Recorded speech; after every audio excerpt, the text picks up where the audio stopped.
until we finished the first book. This is Kolyma Tales.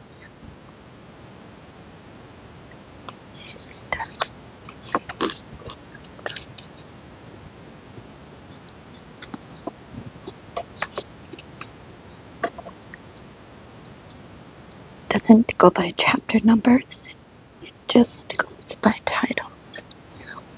But this is chapter 1, Through the Snow.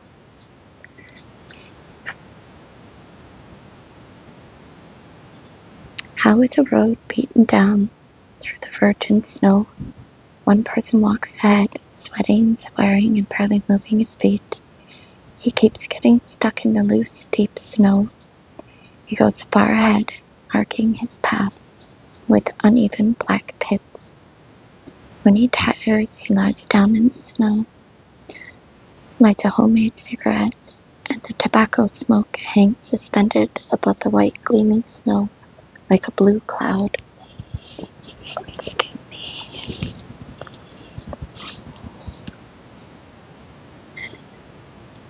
The man moves on, but the cloud remains hovering above the spot where he rested, for the air is motionless. Roads are always beaten down on days like this, so that the wind won't sweep away this labor of man. The man himself selects points in the snow's infinity to orient himself. A cliff, a tall tree. He steers his body through the snow in the same fashion that a helmsman steers a riverboat from one cape to another. 5 or 6 persons follow shoulder to shoulder along the narrow, wavering track of the first man. They walk beside this path, but not along it. When they reach a predetermined spot, they turn back and tramp down a clean virgin snow which has not yet felt the foot of man. The road is tramped down. It can be used by people, sleighs, tractors. If they were to walk directly behind the first man, the second group would make a clearly defined but barely passable narrow path, and not a road. The first man has the hardest task, and when he is exhausted, another man from the group of 5 takes his place. Each of them, even the smallest and weakest, must beat down a section of virgin snow and not simply follow another's footsteps. Later will come tractors and horses driven by readers instead of authors and poets.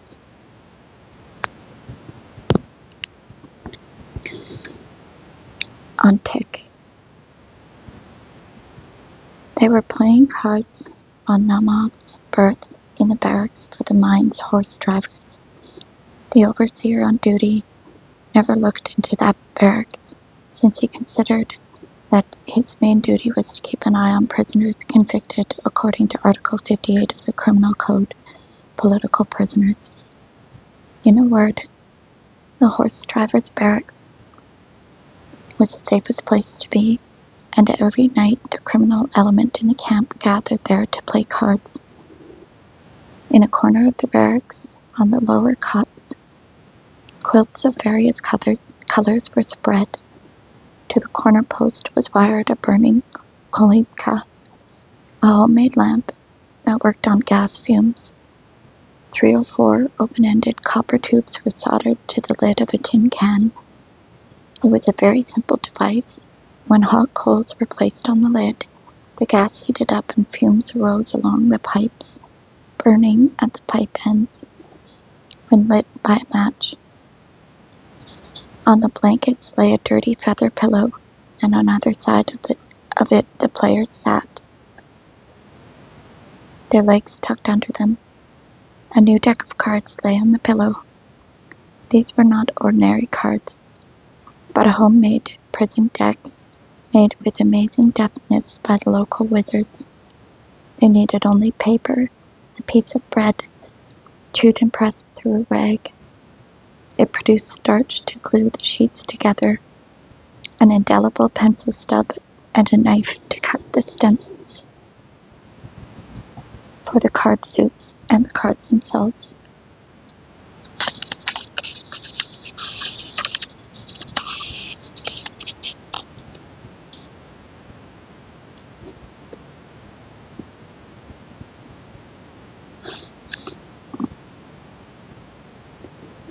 Today's cards were cut from a book by Victor Hugo. Someone had forgotten the book the day before in the office. It had heavy, thick paper, so there was no need to glue sheets together. A dirty hand with the slender white fingers of a non-working man was patting the deck on the pillow. The nail of the little finger was of unusual length, a fashion among the criminals, just like their gold, that is, bronze crowns put on completely healthy teeth. As for the fingernails, nail polish would unquestionably have become popular in the criminal world if it were not possible to obtain polish in prison circumstances. The owner of the deck was running its left hand through its sticky, dirty, light-colored hair, which was meticulously cut with a square back. Everything in its face, the low, unwrinkled forehead, yellow, bushy brows, and pursed lips, provided him with the impression valued most in a thief, inconspicuousness. He had the kind of face no one remembered. One had but to glance at him to forget every feature and not recognize him at the next meeting. This was Siva, a famous expert on such classic card games as Terz, Stals, and Bura. The inspired interpreter of 1,000 card rules to be rigidly followed. It was said of Siva that he was a great performer, that is, he could demonstrate the dexterity of a card sharp.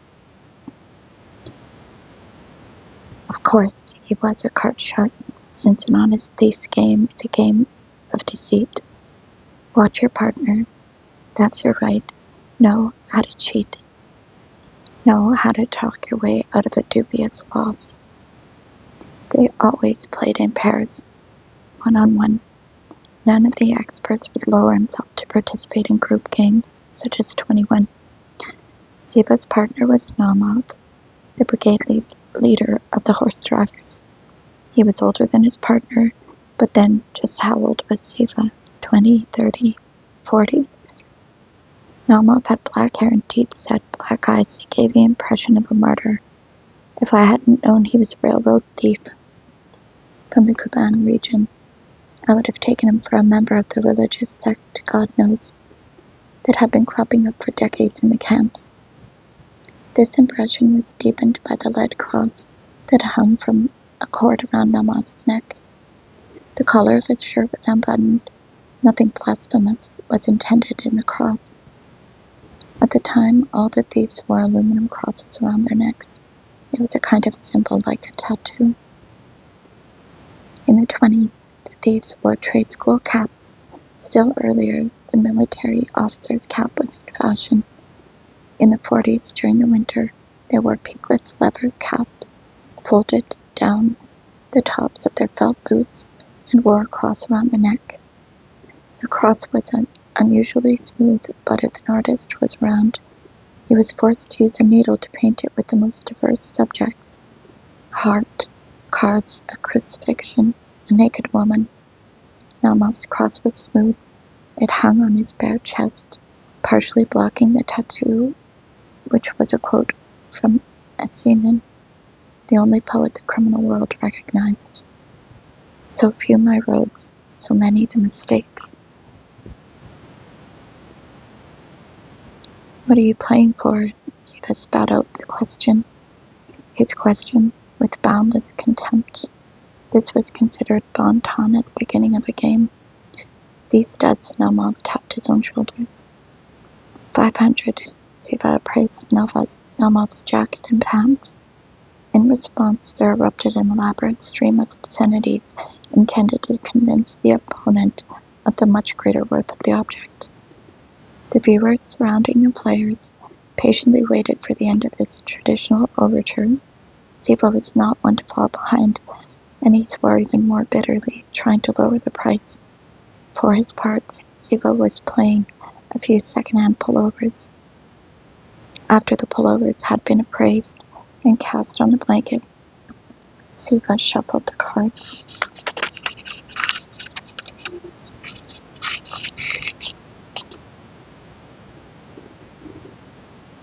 I was sawing wood for Naumov's barracks, together with Garganov, a former textile engineer. This was night work. After the normal work in the mines, we had to chop and saw enough wood for the day. Excuse me. We came to the horse driver's barracks immediately after supper. It was warmer here than in our barrack. When we finished, Naumov's orderly gave us some bread and poured cold soup into our pots. It was the leftovers of the single invariable dish of the cafeteria called Ukrainian dumplings on the menu. We would always sit on the floor somewhere in the corner and quickly eat our wages. We ate in absolute darkness. The barracks' Kolyma lit the card-playing area. At the moment, we were watching Siva and Naumov. Naumov lost his studs. The pants and jacket lay next to Siva on the blanket. The pillow was being played for. Siva's fingernail described elaborate patterns in the air. The cards would disappear in his palm and then appear again. Naumov was wearing an undershirt. His satin Russian blouse departed after the pants. Someone's helpful hand threw a padded jacket over his shoulders, but he cast it off with a jerky movement. Suddenly, everyone fell silent. Siva was scratching the pillow with his nail. "I'll play the blanket," said Naumov hoarsely. 200, Siva responded indifferently. 1,000, you bitch, Naumov shouted. "For what? It's nothing, junk," Siva exclaimed. "But for you, I'll play it at 300. The game continued. According to the rules, it could not be ended until one of the partners had nothing left with which to answer. "I'll play the felt boots." "Nothing doing," said Siva firmly. "I don't play for regulation issue rag." A Ukrainian towel embroidered with roosters and appraised at a few rubles was played, and then a cigarette case with a pressed profile gogol. Everything transferred to Siva. The dark skin of Naumov's cheeks reddened. "On tick," he said obsequiously. "That's all I need," Siva responded in a lively fashion and stretched his hand back over his shoulder. Immediately, a lit homemade cigarette was put into it. Siva inhaled deeply and coughed. "What am I supposed to do with your tick? No new prisoners are coming in. Where can you get anything? From the guards?" The rules didn't oblige Siva to play on tick, that is, on credit. But Siva didn't want to offend Naumov by depriving him of his last chance to recoup his losses. 100, he said slowly. "We'll play for an hour." "Give me a card." Naumov adjusted his cross and sat down. He won back the blanket, pillow, and pants. Then he lost everything again. "We need some shafir," said Siva, putting things he had won into a plywood suitcase. "I'll wait." "Make some, guys," said Naumov. This was an amazing northern drink. Several ounces of tea leaves went into one mug.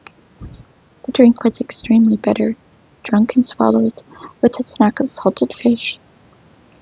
It totally eliminated any drowsiness, and therefore was favored by thieves and long-distance truck drivers in the north. Naumov's heavy black gaze roamed over the surrounding company. His hair was tangled. His gaze fell upon me and stopped. Some thought flashed over his face. "Come here." I came out into the light. "Take off the coat."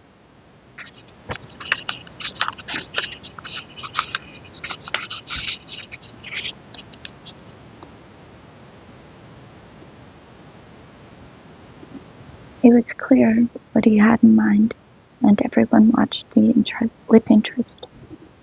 Under the quilted jacket, I wore only the regulation undershirt. I'd been issued a field shirt 2 years earlier, but it had long since rotted away. I got undressed. "Now you," said Namal, pointing at Garkunov. Garkunov took off his quilted jacket. His face was white. Beneath the dirty undershirt was a wool sweater. It was the last package from his wife before he was sent off to Siberia, and I knew how Garkunov treasured it.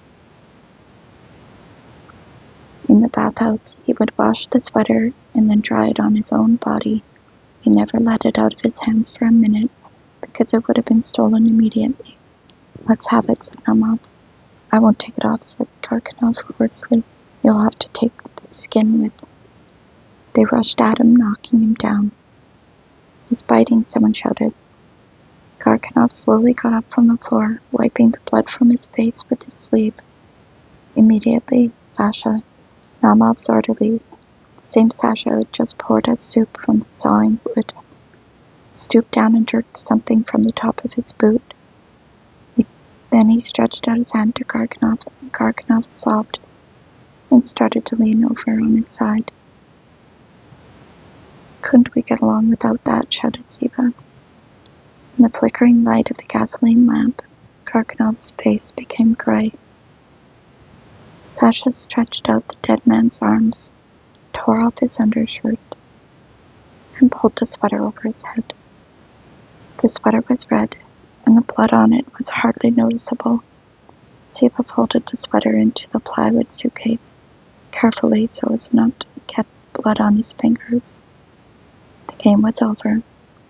I went back to my barracks. Now I had to find a new partner to cut wood with.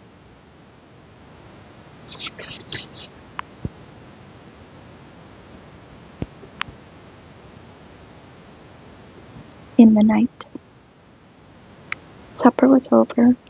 Slowly, Glebov licked the bowl and brushed the breadcrumbs methodically from the table into his left palm, without swallowing it.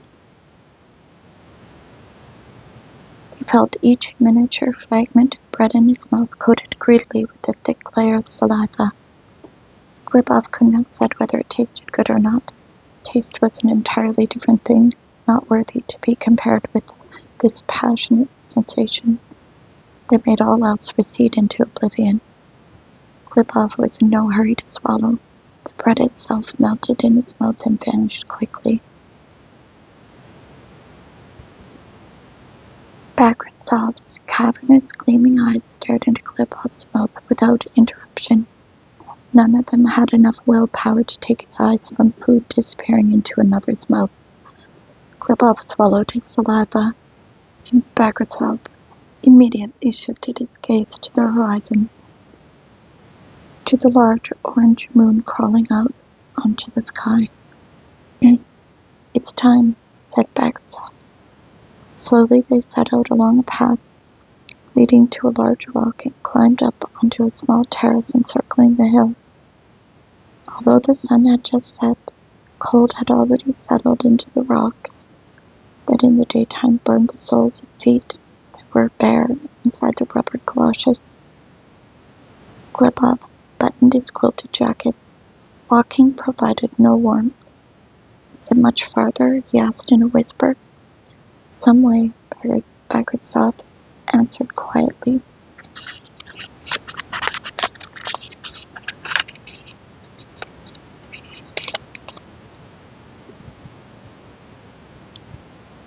They sat down to rest. They had nothing to say or even think of. Everything was clear and simple. In a flat area at the end of the terrace were mounds of stone dug from the ground, and drying moss that had been ripped from its bed. "I could have handled myself," Bagritsov smiled dryly, "but it's more cheerful work if there are two of us. Then too I figured you were an old friend." They had both been brought on the same ship the previous year. "Oh, I just wanted to say, I've got another book here. Just quickly, this book, I don't know if anybody's familiar with it, but it details some of the ship journeys really differently than these stories, and it is so fascinating, horrifying, harrowing. It's such a well done book, so I'm going to read that one too. They do have it online here, but it's read by a robot. It's kind of hard to listen to for some people, I imagine. I don't mind it. I listened to it several times already, but it's very interesting if you're interested in this. So I'm definitely going to read that one too. It's one of the best, although it's not written by a survivor. It's written by a British journalists. Anyway, I was reminded of the ship journeys, and they're just insane. They had both been brought on the same ship the previous year. Bagratov stopped. Get down or they'll see us. They lay down and began to toss the stones to the side. None of the rocks was too big for the men to lift, since people who had heaped them up that morning were no stronger than Glebov. Bagratov swore quietly. He had cut his finger, and blood was flowing. He sprinkled sand on the wound, ripped a piece of wadding from his jacket, and pressed it against the cut. But the blood wouldn't stop. Poor coagulation, Glebov said indifferently. Are you a doctor? Said Bagratov, sucking the wound. Glebov remained silent. The time when he had been a doctor seemed very far away. Had it ever existed? Too often, the world beyond the mountains and seas seems unreal, like something out of a dream. Real were the minute, the hour, the day. From a village to the end of work, he never guessed further, nor did he have the strength to guess, nor did anyone else. He didn't know the past of the people who surrounded him and didn't want to know. But then, if tomorrow Bagratov were to declare himself a doctor of philosophy or a marshal of aviation, Glebov would believe him without a second thought. Had he himself really been a doctor? Not only the habit of judgment was lost, but even the habit of observation. Glebov watched Bagratov suck the blood from his finger, but said nothing. The circumstance slid across his consciousness, but he couldn't find or even seek within himself the will to answer. The consciousness that remained to him, the consciousness that was perhaps no longer human, had too few facets and was now directed toward only one goal. That of removing the stones as quickly as possible. Is it deep? Glebov asked when they stopped to rest. How can it be deep? Bagratov replied.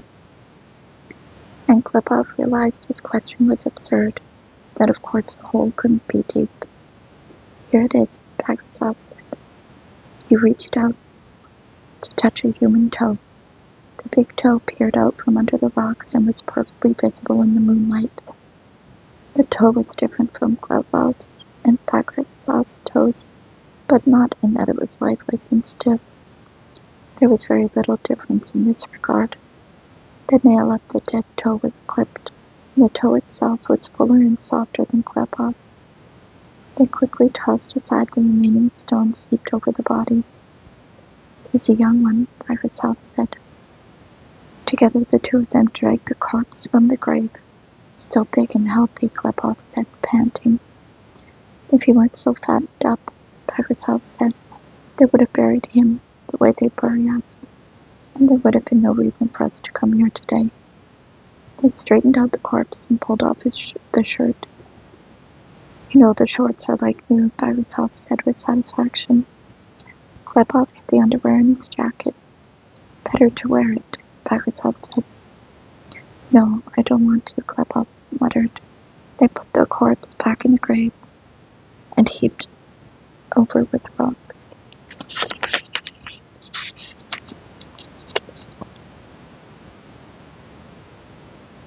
The blue light of the rising moon fell on the rocks, and the scant forest of the taiga, revealing each projecting rock, each tree in a peculiar fashion, different from the way they looked by the way they looked, different from the way they looked by day.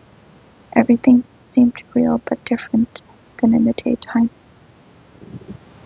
It was as if the world had a second face, a nocturnal face.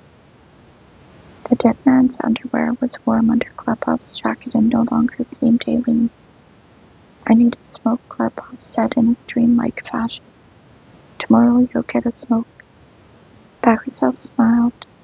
Tomorrow they would sell the underwear, trade it for bread, maybe even get some tobacco.